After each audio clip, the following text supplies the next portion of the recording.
welcome to my channel. So today we're going to talk about Somalia. I have a wonderful guest here. She's a friend of mine. She's studying religion and ecumenism. Here we would like to talk a little bit about Somalia, and I want to introduce my guest again. She is Christine. Yeah. Hello, Christine. Hi. Welcome to my channel. Hi. Yeah, nice to meet you once again. I would like us to talk a little bit about Somalia. I know you've heard a lot of things that are going on in Somalia, and you are a little bit abreast with the situation there. So, without further ado, I'd like to ask you: can you briefly explain what's currently happening in Somalia regarding child marriage and the age of consent debate? Yeah, well, they wanted to accept children's rights in the parliament. And after they already decided that, the population was kind of going against it, especially older men or men in general. They were not fine with this, that child marriage is abandoned. I feel like it's a very bad thing of them, because I heard it was a law that was going to be passed, and then when they passed a law that the least age should be 18, and then after 24 hours, that's less than a day. I mean, it's a day, but let's say less than a day, it was overturned because they were saying no to it. Many of the older men were saying no to it, and that's really absurd. Yeah, exactly. That's all right. So and then afterwards, like viral, there were like a video of an older man who was crying about this. Especially, he was complaining about it, that this is against Islamic rules, that in Islamic teaching that is a necessary thing, that young girls get married very early, or So aside the religion that you just mentioned, do you think it's also political as well? Yeah, sure. It also has something to do with Somali tradition and tribalism, or tribal stuff that is going on. Yeah. So, as someone who is a journalist and then you study religion and ecumenism, from your understanding, what does these two forces, the Islam and then the politics, do you think there's a very stronger force whereby the UN cannot even penetrate through to get this concept out of them when it comes to religion and then politics? Is it really strong that it cannot be taken away? Yeah, like it is not possible to take it away, because they are doing their politics according to Sharia law.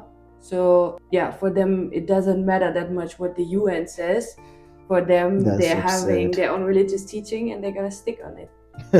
So let's go to religion right now. Some people justify early marriage by citing religion. From your understanding, what does Islam actually say about the appropriate age for marriage? Well, I mean, also in the first place, there is not the Islam. There are different teaching and different schools. In Somalia, you have like the Shafi'i school, and which is also, for example, in Indonesia or in parts of Egypt or something like this. So usually this teaching is also making consent in marriage very basic, like very important. Otherwise a marriage cannot happen. It is kind of obvious in Somalia that the young girls are not happy with, like, when you watch all of the videos that are on social media, the girls are not really consenting. When they're like 12, 13, 14 years old, it's not like they really give their consent for the marriage. Probably the family gave the consent, but so that is really terrible. Yeah, so the consent in marriage and the right maturity for girls is usually also in the Shafi'i teaching is like necessary for a wedding to happen or for a marriage to happen. So I mean, I think usually like these very conservative ideas of child marriage is also coming from this idea that also the Prophet Muhammad, he married a very young girl, and also kind of I think she was like 6 or 6 years or 6 or 9 years. 9 years or so. So but I feel like they're not considering that you always need to look also at teachings in a historical context. Like, it might be normal at that time that young girls get married, but then you also need to look at, like, there was a lot of war situation during that time. There's a higher number of women then there were men. Yes. So and also for girls at that time, if you are not married, that means nobody can take care of you, you know. Yes. Especially orphan girls, you know, yes. who don't have no parents anymore. Yes. So they are depending. For them, marriage was like that gave them a lot of security. Yes, you know, for basic survival needs. Exactly. Yeah. For financial needs, for security needs, any basic survival needs, the woman needed a man to take care of them at that time. Now it's different. It's completely different now, because now we have women who are doing it in life. Just as I mentioned in the first video, women are making it big in life. Women are CEOs. Women are building mansions. But women are doing a lot of good things in life. Even if not anything at all, they can take care of themselves. That is what is important. But those days, because of the war, and then I wouldn't say shortage of men, but it's like men were dying due to the war, so there were a lot of women and then lesser men. So who would take care of the woman who is actually left behind from like these effects of the war on their families? Because a woman might have a child or two children, and then the husband went for war, he's dead, and now who's going to take care of them? Yeah, the poverty level was also very high. I mean, in Somalia it is also very high at the moment, but that didn't need to be that high. Or like the child marriage is even a part of why poverty is growing, you know. Because there's also even a paradox thing about it, that if a young girl get married with an old man, especially when there's like 30, 40, 50 years in between, the man will die very soon. This girl will be just married for like, let's say 10, 20, maybe 30 years. Then her husband, she will already be a widow. And then she's again in poverty. Back to the so this struggles. is like, you know, and she might be even a single mom at that time also, because she gave birth to a lot of children, and then she's back in poverty because she's a widow, you know. And then the only way how she can get out of it is if she get married again. Remarried again. At that point, you would say, if the literacy rate, poverty was a little bit less, and people were like women or anybody at all had like jobs or kind of financial security, probably that won't be happening so much in Somalia because of the poverty now. That's why women are giving out their daughters to older men, because they think, oh, you can take care of my daughter, that's why I'm giving it to you. So you say one thing, it's not the religion, it's more of poverty, and then the mindset. And it is also tradition and teaching and their own interpretation of Islam, of the Quran, of the Hadith and stuff like that. But you would say like wrong interpretation, not the right interpretation, because actually in the Quran there is not written at which age a girl is supposed to get married. And even in the Quran there are also verses where they point out that a girl need to have the right maturity. You know, she need to be physically but also mentally matured. And definitely you can say that a girl who's like 12, 13, 14, 15, definitely under 16, she is far away from understanding what would happen to her. Very far away. Because imagine the person who is, let me say this for education purpose, but because if someone is 12 years old, a lady is 12 years old, and she's now reaching her puberty, and then the adolescent hits her, she's getting these crumbs, menstrual stuff or something, she doesn't even understand what's going on. There's the mother who has to teach her. So why look for a person at that age or lower than that age into marriage? That's a whole lot of dynamic or paradox in her head. She's like confused. What is going on? I'm sad. This is not what I like. This is not what is going on in my life, and my life is ruined. Everything is destroyed. The thing is also what men are not considering who are marrying this girl, that this girl will most likely give birth to a lot of children, and the younger a girl is, the higher it is likely that she will have some medical issues during pregnancy or during giving birth. And me as a mother, I can say that birth is a process that can kill you. And when you are a young girl and your body is not even matured in the right way yet, especially in this young age, like it is, there are several reports of girls who died already during birth or during pregnancy, because I mean also in Somalia you don't even have the medical procedures and everything to because it's not like, I would not say in a bad way, but it's not an advanced country. I'm not saying it in a bad way at all, but it's not obviously not an advanced country with medical stuff and all that. Like the medical situation is not so you mentioned enough efficient to take care of girls who have I don't know, bleeding or something like that to Yeah. get blood transfusion transfers. Yes. Like they are not having this equipment. In many sub-Saharan African countries, they don't have that. But the younger a girl is, the more likely it is that she will have some kind of situation during the pregnancy or during giving birth. I mean, also the child can die, but also Yes. for the woman, it is a very, a very risky procedure. Risky. So I was even going to mention that, like you mentioned, the problems that you probably have when you are having, like when you are giving birth, and as that young age is worse. Like it's like your probability of like having a smooth or successful delivery is actually low. So would you say, just something brief, is out of context, but anything brief like about you are a mother. Yeah. How would you explain giving birth? Because the young ones will probably need to know that it's not easy. So if you are doing that at that age, you should be very careful. Would you say it's like, I don't know, I think it's a very transforming experience to be a mother. But then the process, what do you think about the process? I mean, I was also very young when I gave birth to my first child. I was 20, at least. I was not 15 or 13. You're not really young. But I was for me, I was also kind of a young mom. But anyway, I didn't know actually what is happening with my body, and you will not be aware what is happening with your body.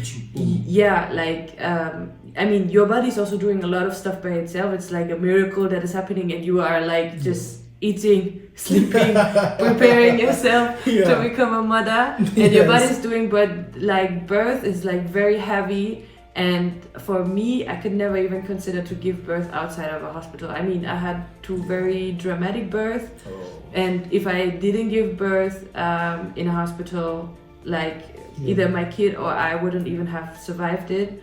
And this happened in Germany, and if I, like for a kid, you never know until the whole process is over of birth. And even in the first weeks, also the kid is very vulnerable, but you are very vulnerable. Like that you are out of the worst, that takes even weeks or months, that your body really fully recover, and everything is healed already or is healing and everything is safe. Many women even, for example, they get some bleedings or some issues some weeks after giving complications. birth. There are some complications coming up even later, especially during birth. That is a natural power that hits you, that you have no influence in. And I feel like if I remember when I was 13 or 14, for me, I can never even manage this situation. I couldn't, I just couldn't, because for you to see the consequences out of it, even in this 9 months until the baby is born, anything can happen. Anything can happen anytime. It is like, of course, a lot of human beings get born safely, and the most moms surviving birth, but there are high risks coming with it. And of course, a young girl, she cannot estimate that at all. No. So let's get back to the topic here. That was actually just for educational purpose. That's very perfect for educational purpose, so that people are aware of what they're going in for if they're at that age. It doesn't matter if you are older and like you are of right age and you want to marry, give birth. That's something you also want to know, because you are going in for that. What are some of the consequences that a child can incur when they are into child marriage? Well, apart from the medical condition or consequences that we just talked about, it is also the educational consequences. A girl that get married young and give birth will be busy with the kid or the kids or household chores and the household, and she will stop going to school, and the consequences that she will not further any school education, and that means she has no qualification later on for any kind of jobs. She's stuck in life. She's just stuck in life. At that point, you are just stuck in life. And then to come back to do education is also very hard. Very hard. Like usually this time when a girl is underage, until she reaches the age of 18, should be really invested, not only for girls, also for boys to have education, and then conquer life, So education and health is one thing, and I mean that impacts. Education is also impacting directly economy. Like like when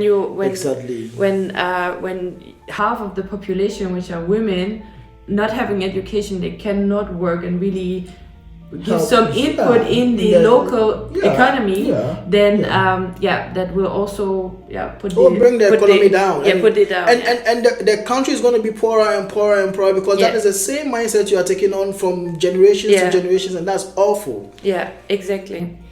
And I mean, there are also like the emotional impact that young girls have.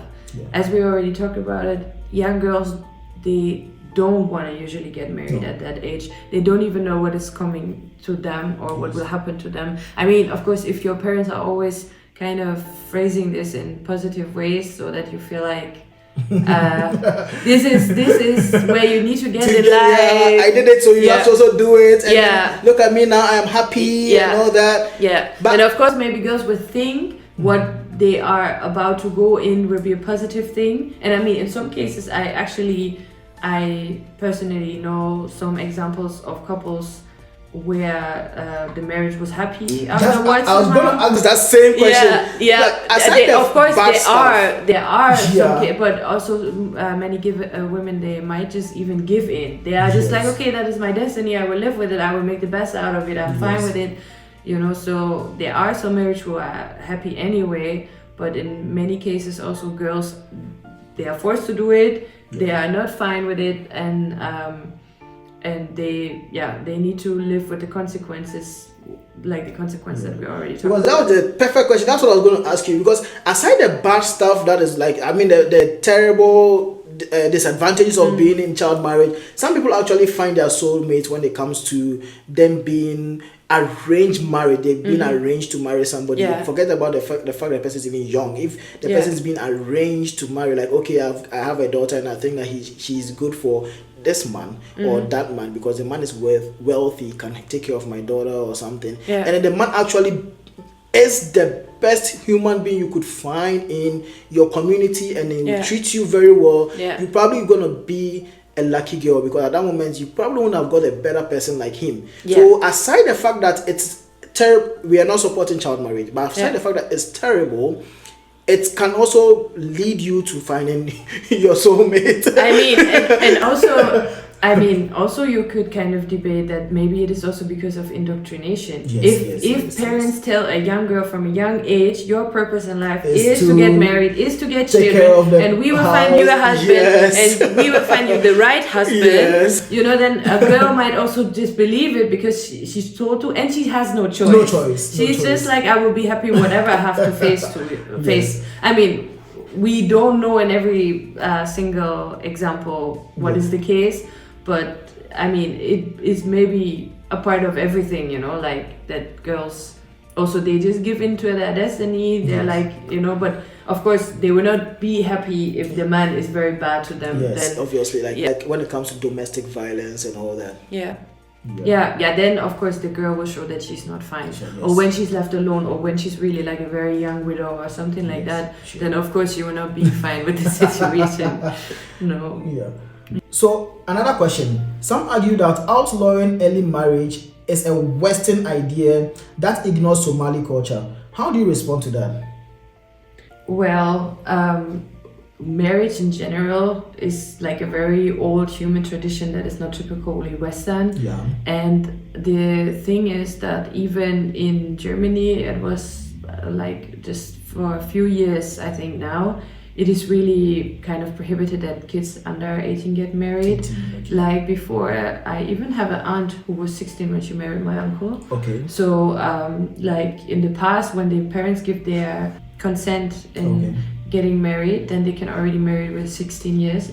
And also even here in Europe, like in the past, it was normal to also get married kind of early, maybe not that early, not with 12, 13, but under 18 in many cases. So I think what changed it was that they noticed the effects that it has on women and on girls, you know, and like even from a Christian perspective, there are also Christian child marriage or something like that. But of course we need to consider, like for me as a white person, I always need to consider in which Western way I'm looking at it. Even now I'm speaking about it, the whole stuff from a Western white perspective, I'm aware of that, you know. So Yeah, and of course the thing is, we cannot, like European people or Western people, we cannot force Somalia to change it. We can just be in a dialogue to maybe make them understand it. And of course, like this video that went viral is a typical example of many people. They take this video of the crying old man that he can, literally not have sexual contact with children anymore. As it is like typically for the Western people getting mad about the retarded Muslimic societies or something like that. So you also in a Western context, you kind of need to be careful with it. Like we also have a past that is not that glorious, and many things has just changed recently. Yes. And we always have this kind of image that we are looking at Muslimic societies, at African societies as being retarded. There's some racism behind it, of course. There will be many people who are thinking now like, Somalia, it is everywhere. In every Muslimic countries, they are taking this one example from Somalia and taking this on many Muslimic countries or on Muslims that they know. They have these typical stereotypes about Muslims, I mean, that is on the other hand, but all the other Muslimic countries around Somalia accepted this kind of age change for marriage already long time ago, and they are also not debating that they need to keep it for Muslimic reasons. And even for Christian, they can also find something in the Bible that they can debate, that somebody in the Bible was at young age married, so we also need to practice it. It's not in the Bible or somewhere that people have to do or should, like, you can find example that you can use to still keep on doing it, but the reasons why we stop it is not a religious reason in the first place, So viewers, I would like to conclude here, and what I've understood from my friend who studies religion and ecumenism and also a journalist, what I have personally understood is it's nothing that has to do with religion, it's personal mindset, and then this has to be changed, and we have to actually abolish the fact that children are being given out, underage children are being given out for marriage, and then we should like modernize our thinking about that. And so I thank you all once again, and then I did this video with Christine. Thank you very much for coming. Thank you.